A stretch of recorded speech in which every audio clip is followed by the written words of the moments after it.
Ecosystem Restoration for Prosperity and Sustainability. This is a cartoon which I find very useful and interesting.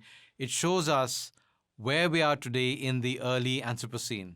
So at the bottom left, you have this little city here, and people are talking about washing hands, and you see these set of four major waves. COVID is the first one, and then of course you have the recession that's following this in many parts of the world, and the climate agenda, and finally the biodiversity collapse. So the really interesting thing for us to understand is that as far as biodiversity is concerned, as far as ecosystems are concerned, that's what all life on Earth depends on. And the succession of waves are something that's fairly critical for us to understand. So when we're looking at implementation at scale, we're talking about connecting up three different agendas: sustainable development, climate action, and biodiversity conservation at the same time. And if you look at the governing development agenda, we call them the Sustainable Development Goals, which are basically a universal agenda for all people everywhere. The goals that are in the red box essentially relate to the environment. So there's 14, which is life below water, 15, which is dealing with life on land, and of course climate action. Related to that is goal 12, which is about responsible consumption and production. The key idea that we dealt with when we were negotiating the SDGs, which is actually proving a very interesting opportunity at the moment, is the idea of leaving no one, no place, and then of course centrally related to that, no ecosystem behind. If we look at global trends as far as ecosystem damage are concerned, you find that there are dramatic challenges across the world as far as forests are concerned, as far as mangroves and coastal areas are concerned. More than half of Africa's arable land is too damaged for food production, and Africa is going to have probably the largest population of the planet in the next 20 or 30 years. Similarly, in the United States, there are grasslands that are being destroyed by biodiversity loss. And of course, we know because of climate change, there's a rapid melt that's happening in Greenland that will mean more flooding locally and eventually will lead to sea level rise.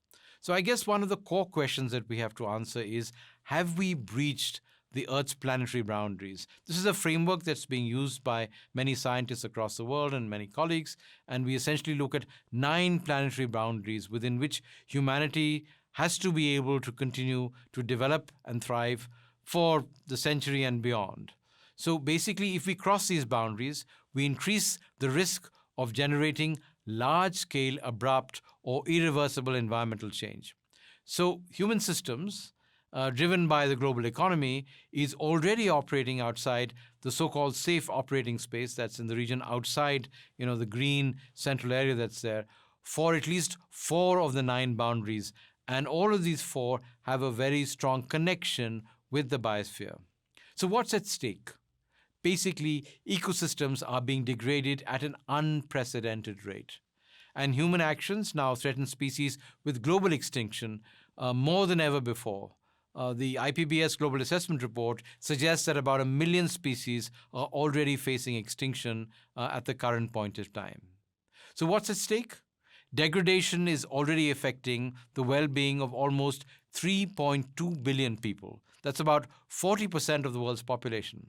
And every single year, we lose ecosystem services more than 10% of global economic output. So if the global economy is about 75 trillion in size, we're losing about 7.5 trillion in terms of degradation of ecosystems. And biodiversity loss has critical implications for humanity, not only in dealing with food and health systems, but it impacts the disruption of entire supply chains that depend on that, which of course means severe disruptions in the global economy. So there is a framework that's been put together and agreed as part of the larger Biodiversity Convention. These are the Aichi biodiversity goals over the 2010-20 period. So the question here is, how are we doing on them? There are 5 goals that address the causes of biodiversity loss, reducing direct pressure on biodiversity, improving the status of biodiversity by safeguarding ecosystems, species, and genetic diversity, enhancing the benefits from biodiversity, which is what I guess a lot of us are very concerned about, and of course, implementing participatory planning, knowledge management, and the capacity building activities that make all of this possible. So these are 5 goals and, of course, a whole range of targets. There are about 20 of them that sort of define what's actually happening. So how is this playing out in reality at the current point of time? The important thing for us to understand is this is sort of in a global context, and here what I'm showing you are what we call the terrestrial biomes. These are, the ecological regions on land, and of course, our planet is like 2/3 water, so there's a tremendous amount of life in the ocean. Life effectively came from the oceans. So as far as we're talking about land, we're talking about 5 major terrestrial biomes: deserts. And you can see the Sahara there. You can see the tundra, especially in Russia. You see aquatic systems which are around the coasts or where large rivers flow, where much of human population lives. There are grasslands that extend in green pretty much all across the world, but especially in tropical and subtropical regions. And then, of course, forests, who are absolutely critical to us, whether they're the tropical rainforests of Africa or the Amazon, which is a absolutely critical tipping point as far as both the climate system is concerned and biodiversity. So this is a context in which these changes are happening. These are the places where the changes are happening at very dramatic scale across the world. So if we try and sort of drill down and unpack this, the Earth's ecosystems are clearly under pressure. And if you look at them, like I just laid them out just now, you find that as far as oceans and coasts are concerned, they occupy about 36 billion hectares of area, and about 66% of ocean ecosystems are damaged, degraded, or modified. And then you have the polar ice sheets, both in Antarctica and the Arctic, which contain about 99% of the fresh water on the Earth. And there's a 40% thickness in Arctic ice since the 1960s. In fact, many parts of the Arctic are actually going to become sort of ice-free over the next decade or so. And fresh water, which is one of the most critical limiting resources for not only drinking water, but agriculture and irrigation, you find a 35% average decline in the area of natural inland wetlands. And then when you look at mountain ecosystems, which cover about 27% of global land area, basically there's a dramatic decline in the duration of snow cover in many mountain systems across the world. So when we look at the ecosystems that have direct relationship to human society and systems, you have forests. So there are about over 400 million hectares that are converted to other land uses since the 1990s. Grasslands and shrublands and savanna, which occupy almost, somewhere between 25 and 40% of the Earth's surface area. About a quarter of them are stressed and show declining productivity, impacting the populations, especially people who depend on ruminant populations to live off them. And farmlands that feed us all, there are about 5 billion hectares of croplands and pastures. About 20% of them are stressed or show declined productivity. And this is before the impact of climate and change, precipitation and temperatures are coming into place. And finally, urban areas, where about half of us live. They cover only 2% of global areas, but they're growing very, very rapidly. And about half the people living in most urban areas across the world do not have access to safe drinking water. So I've given you a very high-level snapshot of 8 major ecosystems and the kind of pressures that they're currently under. So why is ecosystem restoration critical? Humanity now faces a clear choice. We can continue down a path where our demands on nature far exceeds its capacity to meet them on a sustainable basis, or we can take a different path, a path that where our engagements in nature are not only sustainable but also enhance our collective well-being and that of our descendants. This is a quote from the Dasgupta Review, which came out early this year, which looks at the economics of biodiversity and hopefully will start enabling both governments and firms to look at biodiversity in a slightly different context. But the core driver of this, in some senses, is the process of urbanization. So this is a quick snapshot. 1950, if you look at the urban world, a population of less than 750 million people, an economic size of about $3 trillion. Fast forward to 2010, you see this massive growth of urbanization across the world, population rising from about 0.3 billion to 2.9 billion, but the economic size growing 10 times from 3 to 30 trillion. And you can see where this urbanization is happening very significantly, starting, of course, in Latin America, Europe, and North America, but now significantly in East and Southern Asia. Our projections for the 2030s from the UN Pop Division, an urban population of about 5 billion people, but the urban economy again taking a huge leap from 30 trillion to 90 trillion. And of course, you're seeing a lot more areas become intensely urban, especially in a lot of emerging areas in Africa and in the Arab world. So this is what's driving human demand. This is what's driving the sort of pressure on ecosystems, because we need food, we need water, we need fiber, and we're drawing all of that from our ecosystems. So the 2020s are a critical window for integrated action around biodiversity. And why is it critical and challenging? Because we have to, like I said earlier, join up three different things. The SDGs, which we're meant to achieve by the 2030s, which is now in some degree of doubt because of the impact of COVID. The Aichi biodiversity targets, which are effectively closed, but we know there are many gaps as far as it's concerned. So we have 10 years to try and deal with this kind of challenges that have not been addressed. And of course, the Paris Climate Agreement, which basically says that we have to limit warming at 1.5 CO before or below that, along with the implementation of the SDGs.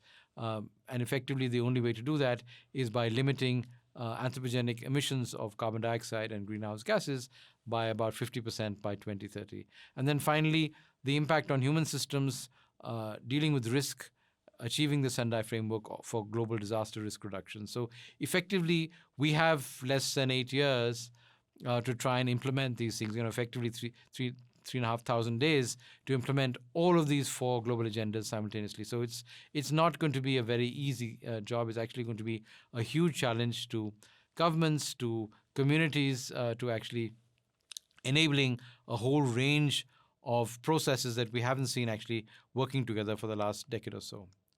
So if one tries to look objectively at how our countries are doing on sustainable development and ecological conservation, one framework that we use is actually the Sustainable Development Index. This is a frame that we'll be using for the next few minutes. This looks at Sweden, which is pretty much at the top of the index. You can see there its rank out of 165 countries as number 2. What you see below that is a radar diagram or a polar diagram that looks at the achievement of all of the 17 SDGs, which is there in the dashboard in front of you. So the SDGs which have been achieved in a sense in Sweden, like the end of poverty, which is SDG 1, is shown in green. Dealing with food security, which is a challenge even in a country that's very rich like Sweden, because of a whole range of questions of malnutrition, etc. as an issue. You can see that in spite of Sweden being the kind of country that it is, it's a small country of 10 million people. Most of the environmental SDGs, that is climate at 13, 14, and 15, are actually not doing particularly well. So what you can see here is a snapshot of where the country is doing at a particular point of time. The core thing that I want to highlight here is the boxed off section towards the upper right-hand corner, which looks at biocapacity. So Sweden has a positive biocapacity of 3 sort of global hectares per capita. It also has a high income, as you can see, per capita income at about $55,000 per capita at PPP. And of course, a very high level of human development at 0.93. So this is, in a sense, as close as you can get at the current point of time to a country that's really trying to enable the development of the SDGs in its own national framework. Then you come to the United Kingdom at number 17. Again, a lot of interesting challenges here, not only on the environmental challenge front on biodiversity, but also in terms of inequality, in terms of consumption. And you can see here, the UK has a negative biocapacity, just the opposite of where Sweden is. Japan, which is a sort of island nation in some senses, number 18 in the rankings, has a whole range of challenges, including gender equality. But if you look at the sort of ecological SDGs that are there, the environmental ones that are there, very serious challenges, including severe challenges about life above land. In fact, you see it's got a declining trend there, obviously because of the constraints of living of a country that's primarily on the island. Russian Federation, 46 out of 165. Positive biocapacity, a very large country, sort of spanning multiple time zones in some senses. But you can see here a lot of significant gaps, not only in health, but dealing with food security, gender equality, water and sanitation, also dealing with economic inequality, because that's actually become a significant challenge as far as Russia is concerned. But in spite of a positive biocapacity, there are still ongoing challenges as far as both life below water and life above land are concerned. China, the country which has the largest population in the world, a population of 1.4 billion people, a negative biocapacity, tremendous pressure on land within China, a growing GDP per capita of about $17,000 per capita, a moderate HDI of 0.75, and of course, significant improvements in poverty, in health, in education, and in things like water and sanitation. But because of the pressure on natural resources and the natural environment, especially on terrestrial resources, you see that they are in some trouble. Brazil, again, a large country, 212 million people, with tremendous land area, a massive positive biocapacity of 5.9 global hectares per capita, the country that actually has the Amazon that's bigger than many other countries. But even here you see that SDG 14 and 15 are also under threat. They're both in red, apart from other questions that we are kind of aware of, including gender equality, inequality in terms of income, and of course, severe challenges in the area of health, and also in terms of dealing with hunger, etc. You have a small country, less than 1 million people, Bhutan, which is on the edge of India, but much higher than India on the overall rankings, number 75, somewhere towards the mid-range.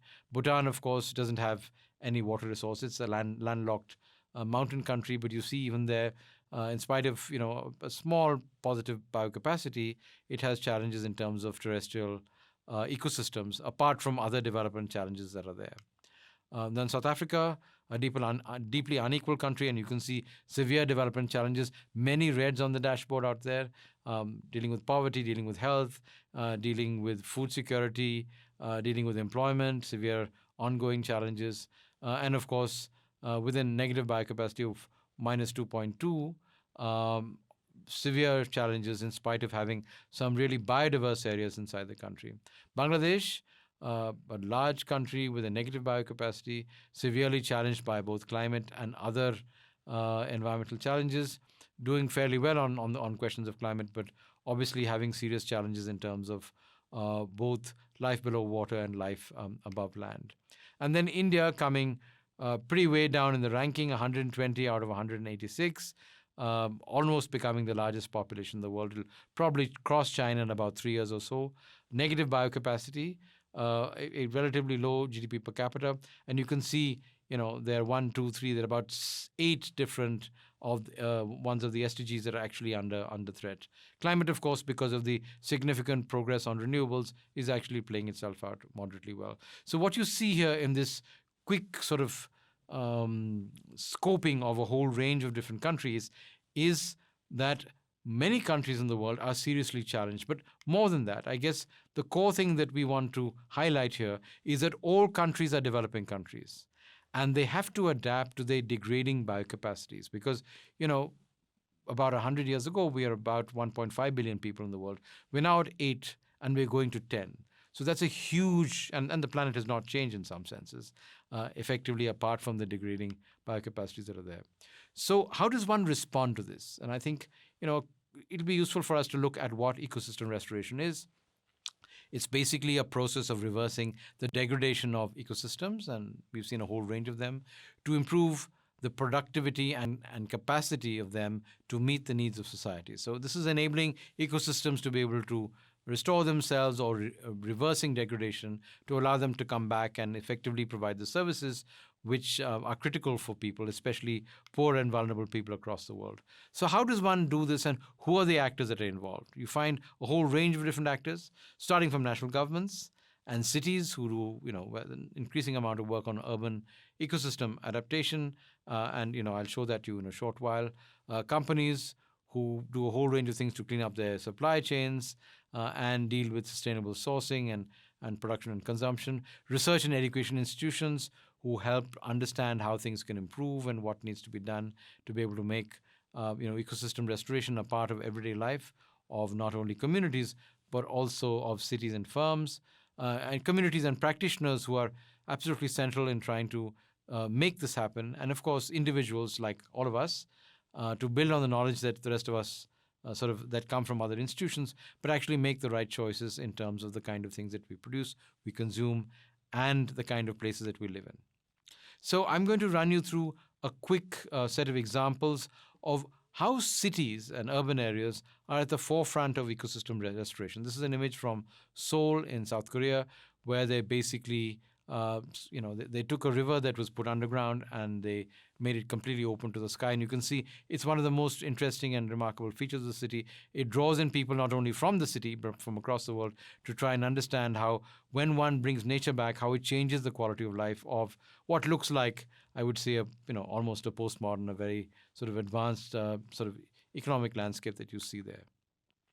So to give you 2 or 3 examples of how this has worked, this is an example from Durban in South Africa, which is a large city which has a lot of poverty inside it, and it sort of produces a fair amount of South Africa's total greenhouse gas emissions, which basically means it's under threat environmentally because of population pressures, because of the impact of climate change, and especially because it's a port city. There are a whole range of new challenges that are emerging to biodiversity because of increasing storms, potential sea level rise, etc.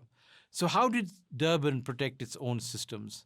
Basically, the city shifted to an integrated sociological systems approach to bring together multiple stakeholders and partnerships across a whole range of municipalities in the region to manage its water, its biodiversity, its climate and poverty challenges together. Because especially in a city in the global south, you cannot address questions of the environment and ecological systems without addressing questions of poverty, inequality, and justice.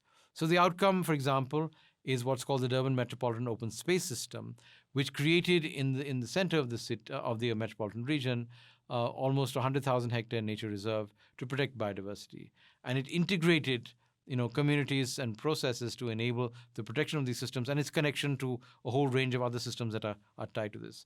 And of course, because they were very conscious of the challenge of dealing with climate adaptation and mitigation, it initiated, especially after the FIFA World Cup about 10 years ago, a large-scale community reforestation project to sort of enable the sequestration of carbon and also improve the resilience of these communities that were under some threat. These are some images from the area, which is actually quite interesting, and I would say in many ways is an inspiration for us from many parts of the world.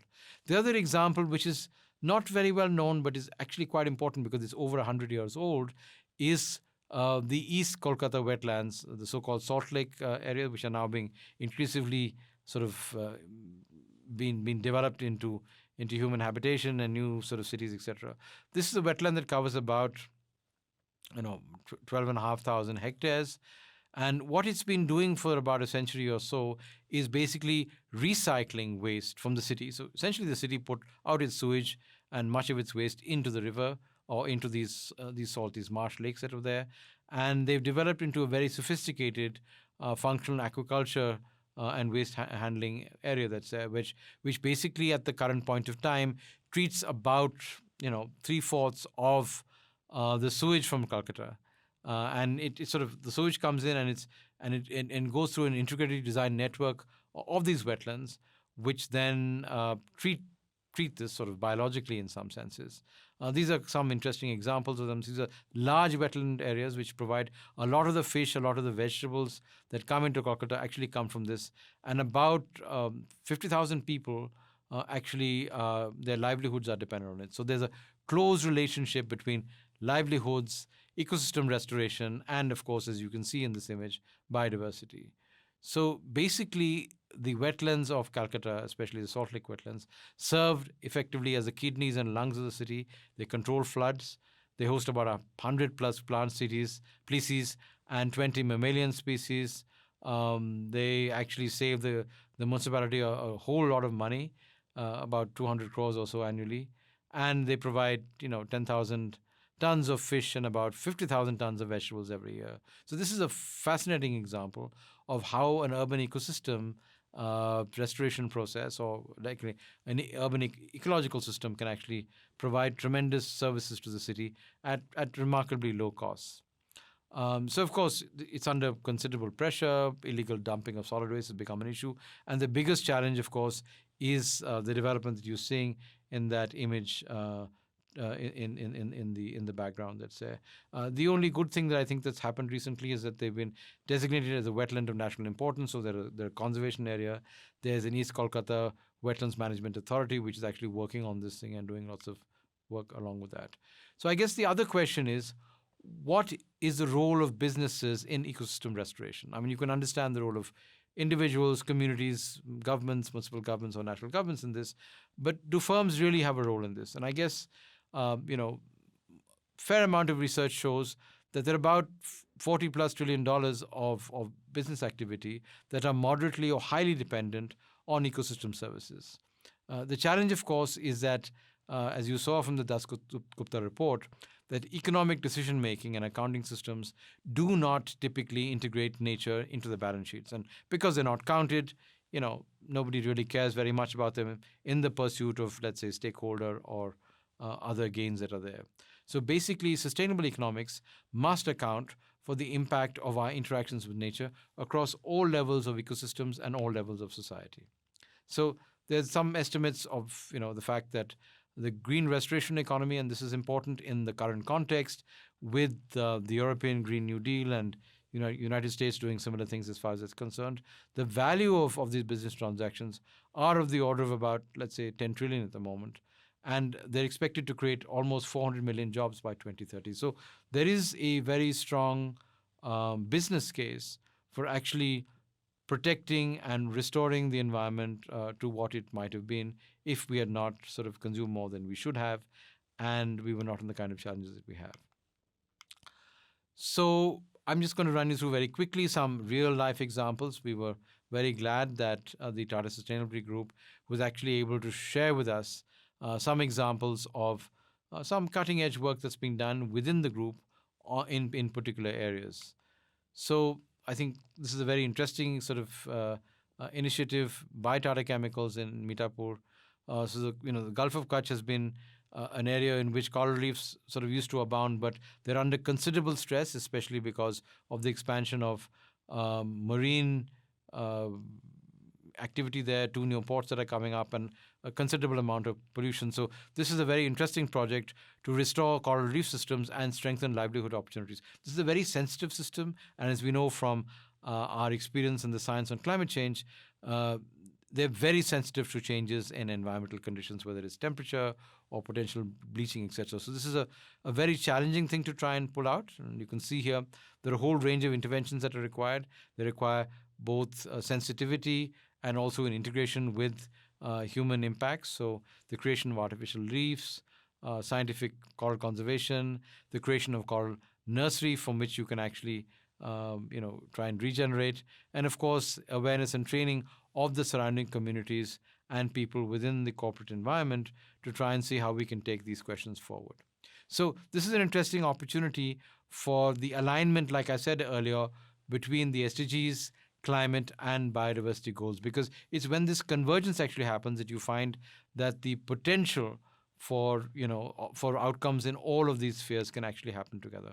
Similarly, Tata Chemicals has done some very interesting work on mangrove plantation. We know that mangroves are very important in trying to deal with the impact of storm surge and dealing with coastal erosion. These are very critical environments both in Dwarka and of course the Sundarbans, which is very, very close to sea level and is continuously in deep challenges because there's submergence happening in some regions, and of course there's the impact of climate change and rising sea levels that will come over time. So what have they done there? There's restoration of mangroves. There's a linkage to livelihoods. There's habitat conservation. Of course, this is one of the conservation Project Tiger sites, and obviously a critical increase in bird species that have gone up, especially in the case of Dwarka. Again, a strong alignment with at least 6 of the SDGs and a convergence with the climate goals. Similarly, rejuvenating scrub forests. This is a terrestrial example near Oka, again by Tata Chemicals. So dealing with questions of invasive species, trying to enable the growth of native flora. And of course, this is something that we can take to many other areas which are arid or semi-arid areas that are becoming more arid in other locations of the country because of the impact of climate change. So here we see a whole range of interventions around afforestation, biodiversity conservation, and especially the conservation of endangered reptiles. Here again, you can see alignment with 4 SDGs and, of course, enabling ecosystem-based adaptation, which is a very important sort of climate outcome we're looking at. Now, interestingly, TCS is evidently doing a fair amount of work in trying to increase biodiversity in their e-parks in different parts of the country. It's very interesting to see that they're trying to enable the creation of biologically diversified landscapes by floral protection, by fauna conservation, for example, setting up butterfly zones, and in some cases wildlife rescue and release. This is very important in urban areas because you need refugia. You need to have environments in which people are able to actually engage with and see the value and the connection with biodiversity conservation, whether it's flora or fauna. So this is a very interesting way forward. And I think if you're able to take this to more and more large-scale campuses, whether it's educational or IT or similar things, it would be a very useful thing to do. So finally, I'm just going to take you through a very simple set of examples. This is what we do at IHS. We are actively involved in trying to sort of think about these questions, conceptualize responses, and trying to implement these responses on the ground. And I think one of the most interesting examples of that is actually our campus, where we try and bring together the SDGs, climate action, and eco-restoration in the same place. It's still in process. It's about 55 acres of land, which is just on the outskirts of Bangalore, which is actually going to be an area that's going from, let's say, agrarian, agricultural, peri-urban into becoming, an urban hub. And we're the anchor institution in that space, where we sit just next to a reserve forest and next to a lake that sits next to it. Now, as an institution, we, of course, work at multiple levels. This is the work that we do globally, and you can see a whole range of pieces of work that we've done on climate, starting from the IPCC Assessment Report 5, the seminal piece of work that we co-led on the 1.5 report that's sort of driven a lot of work on policy in this space, the summary of urban policymakers, which emerged from that has influenced urban policy in this space, and finally a report that's come out just recently with the Green Climate Fund on how to scale up climate financing. So basically we work in an integrated way at the global scale around the SDGs, around climate, and I would say in a sort of in a limited way around biodiversity conservation. We've done a whole range of significant research projects. This is a 5-year research program that we led with colleagues in Africa and India across 7 other countries. In India, specifically looking at 3 states, Karnataka, Tamil Nadu, and Maharashtra, and looking at how climate adaptation could enable the long-term well-being of most vulnerable people and these vulnerable regions. And biodiversity conservation or ecosystem-based adaptation is a central part of this process. This is a seminal piece of work that's kind of defined the contours of what could and cannot be done in these places. So the kind of research that we did basically reached out to practitioners, reached out to policymakers on dealing with questions of agriculture, farming, and ecosystem-based adaptation across the rural-urban continuum. So we were looking at the transition because India is going through this phenomenal transition just now from being a rural agrarian economy to being one that's increasingly urban, and people are actually shifting both their occupations and their locations of residence as this happens. We have a very interesting new initiative looking at urban and peri-urban agriculture in Pune, Chennai, and in Tanzania, and of course on the edge of our campus in Bangalore. So the question here, of course, is we're trying to understand what the contribution of peri-urban agriculture is to sustainability and well-being outcomes, because cities typically don't produce all their food. In fact, they produce very little of the food, especially if they're growing the way they are. And you really need to be able to try and look at the sustainability and the resilience of cities in terms of the availability of local food and context. So basically, urban and peri-urban agriculture enables the conservation of biodiversity. It enables ecosystem restoration, which is quite important not only for resilience, but also the provision of multiple ecosystem services. It enables climate change adaptation, which basically means that you enhance food security, especially for more vulnerable populations.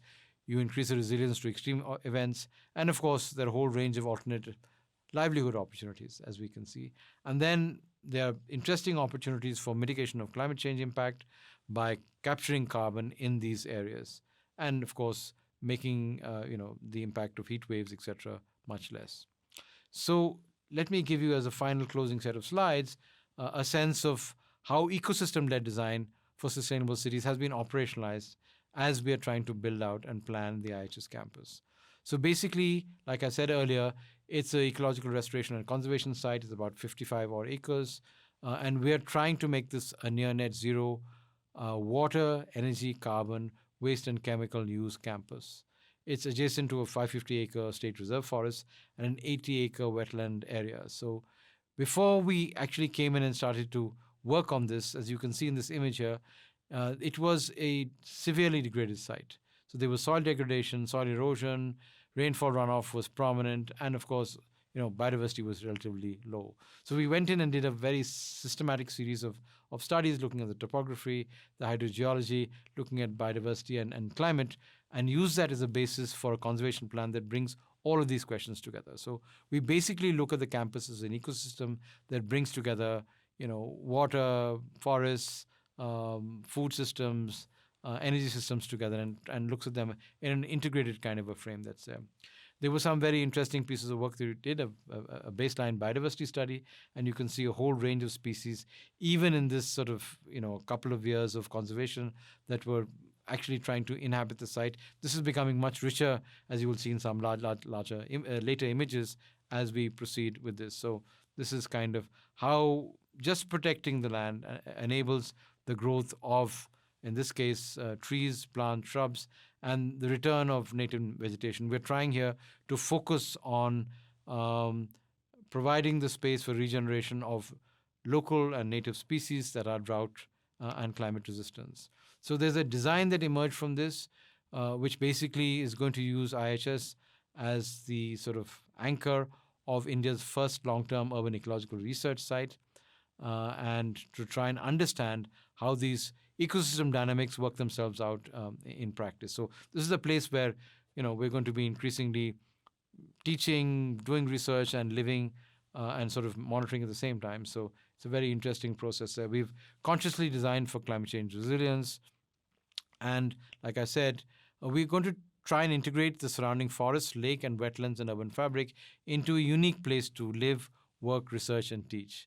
And in some senses, we hope the campus will test and demonstrate innovation to enable sustainable living with a focus on, like I said earlier, water conservation, sustainable agroforestry, and horticultural practices.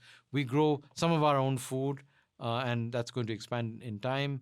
There's going to be a zero discharge of effluents. We're going to be recycling much of the so-called wastewater that are produced there using biological treatment. On-site, we will produce pretty much all of our energy using photovoltaics. We might actually export to the grid, and we're going to be setting up sort of cutting-edge practices on solid waste management, not only for our own campus, but for the surrounding areas. And all the buildings there are so-called green buildings with passive design using sustainable building materials, very often from the site itself or from nearby, with very low embodied energy components in it. And all of this is brought together with advanced ICT and control systems, so we're able to track, manage, and hopefully demonstrate how we can actually have in a sort of dense urban context a place that's increasingly sustainable in its functioning and operation. So urban agriculture and forestry is very much part of what we do. That's part of what we were trying to sort of enable there, not only on the terrestrial sides, but also on the buildings, on the building roofs. Pretty much all the building roofs are both what we call green roofs, which has obviously high biodiversity, but also blue because they will have solar PV, which are generating energy for us to use as we weigh themselves out. So that's a quick image of how this is slowly coming back. This is a significant intervention here where we're bringing back traditional systems of water management and water storage, and you can see the ecosystem kind of responding to these processes as we work themselves out. So if you have the opportunity to come there, we're happy to show you this campus, and we can look at how we can partner together to try and take these kind of processes forward. Thank you very much.